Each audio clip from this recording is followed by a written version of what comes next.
Good morning, Pioneers. My name is Connor Morrison. And my name is Justice Cullivan. Welcome to The Grit. Unfortunately, we have no sports updates for this week, as all fall sports for Olentangy Orange have come to an end. Instead, let's get into a rundown of how fall sports went for our Pioneer athletes. Starting off with football, the boys unfortunately suffered a tough loss in the regional quarterfinal to Upper Arlington Golden Bears in their rematch. The final score was 24-20. Heading over to the pitch, boys soccer had a historic 17-4 season. However, the boys couldn't pull out a win against district rival Olentangy High School in the regional finals. On the girls' side, the team finished with 7-11-1 record, losing their last game against crosstown rival Olentangy-Belern 2-1. Girls field hockey concluded their season with an 8-9 record. The girls had a key 2-0 win against Olentangy-Berlin in one of their matchups last season. On a more positive note, girls cross country finished 16th at states. This seeding was the highest in school history. Brooke Chapman won state runner-up and Bella Conforti took 11th place. The boys placed 11th at states with Matthew Schroff placing 12th and Braden Allender placing 15th. Finally, girls volleyball's season came to a close against Pickerington North. The girls unfortunately lost 3-0 but ended their season as regional runner-ups. Now let's get into our pick'ems.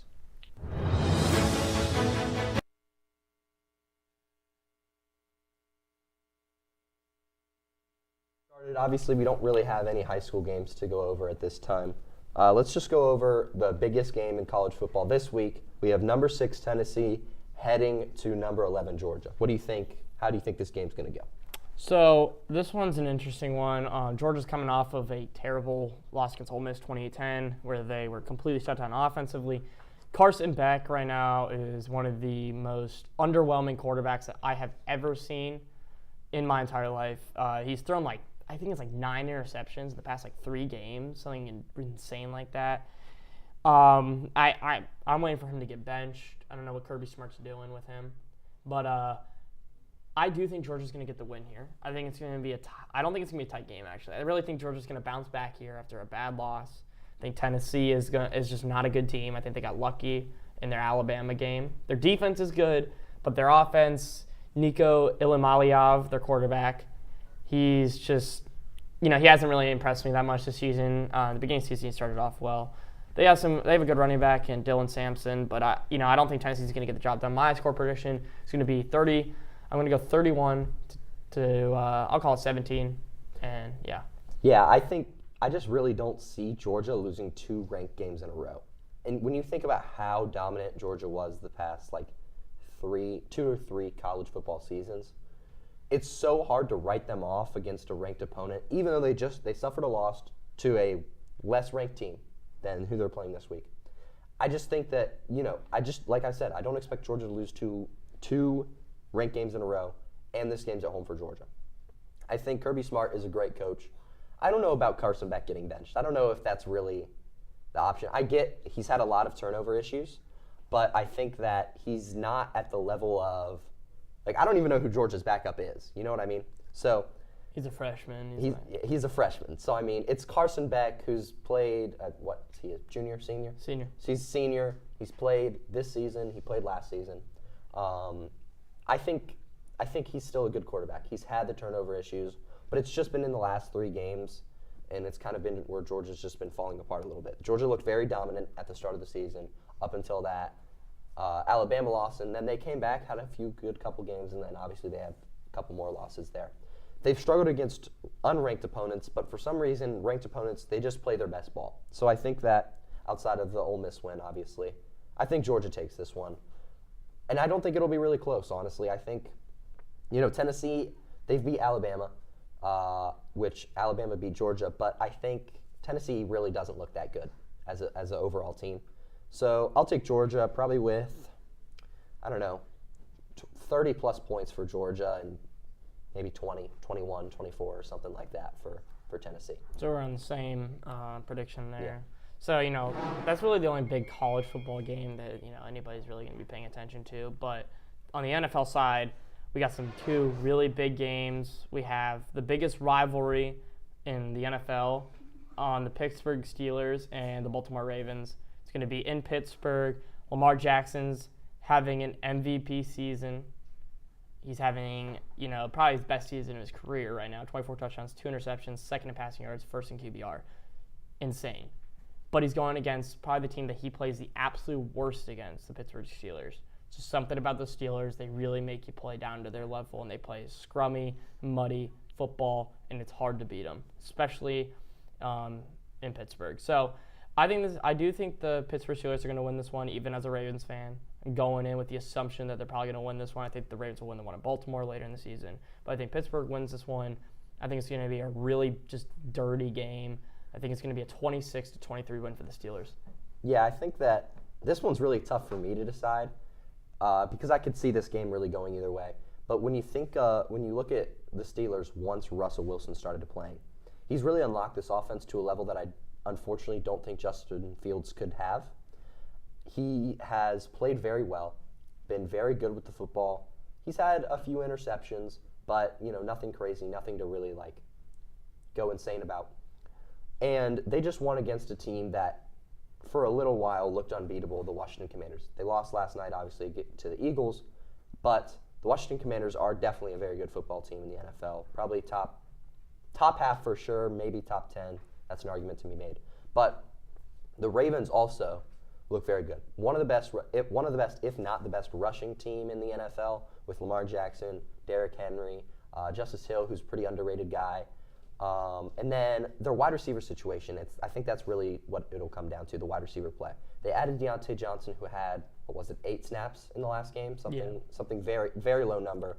And Zay Flowers is the most inconsistent wide receiver in the NFL, in my opinion. He will either have 1 reception for 15 yards, or he'll have 9 receptions, 150-ish yards, and a touchdown. So it's hard to really predict.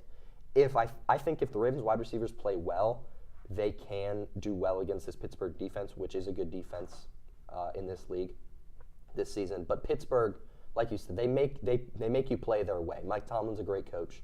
So I think maybe the Ravens get an upset win here, especially, not really an upset, but since it's because it's in Pittsburgh, I'm sure Pittsburgh is probably favored to win. It'll definitely be a close game for sure. 1 possession game, probably 28-20, 24, something close like that. I'm gonna take the Ravens here.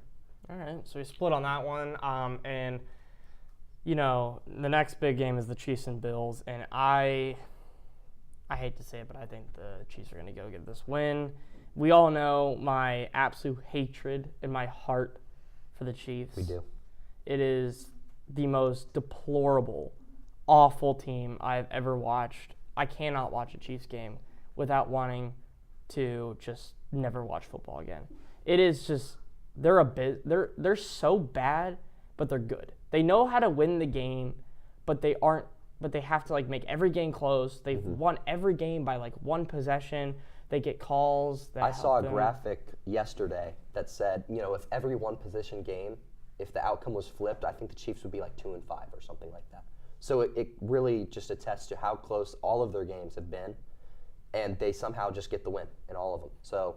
And that's a credit to Andy Reid and Patrick Mahomes. They're very great. They're a great coach, great player. I think Patrick Mahomes, until this year, was hands down the best player in the NFL. I don't think that really stands the test. Yeah, he hasn't played on that level. No, I think he still has that ability, and he's going to probably show here in Buffalo, as he always does against Buffalo. I think the Bills have a very good shot at winning this. Josh Allen beats him in the regular season most of the time. But I think Mahomes, there's just something about this season that it feels like the Chiefs are unbeatable at the moment. It feels like no matter how well the other team plays, the Chiefs just play slightly better, and it's enough to get them wins. I'm going to go with a nail-biting score, 30-27. I think the Chiefs get the win. I think this game, we know that a Bills and Chiefs game is always just pure entertainment for the NFL. It's always a good game. It's always close. But like you said, in the regular season, Josh Allen does pretty well against Patrick Mahomes. In the playoffs, whole different story. The Chiefs are kind of Josh Allen's kryptonite a little bit. Josh Allen plays very good against almost every team in the NFL except the Chiefs. And even though he gets those wins sometimes, he doesn't play his best ball. But I think this season might be different. Seeing some of these very close wins that the Chiefs have had against some teams that they shouldn't have been close with, and some teams where obviously they come back from being behind or something like that. I think that the Bills might take this one because they just look overall more complete and they can move their offense. Their offense looks a lot better. Obviously, Kansas City's defense is very good this year, and it's kind of flipped where their offense isn't as crazy and, they don't make as much big plays, but their defense steps up. I think that the Bills might be able to just pick apart this Chiefs defense. They have some rookies or some sophomores that have played well, but, Josh Allen's been in this league for however many years. He knows how to read defenses well. He knows what moves to make. They have the addition of Amari Cooper, which they haven't had, but obviously they don't have Stephon Diggs this season. I think Amari Cooper also needs to play well. He's had a lot of drops. It's been a big issue this year as a Browns fan. I watched it until he got traded, and he's had some of those issues in Buffalo. This will be a really good game, obviously. I don't know the score. It's going to be close. This definitely might be like a game-winning field goal for whatever team. But I'm going to go Bills here. I hope you're correct.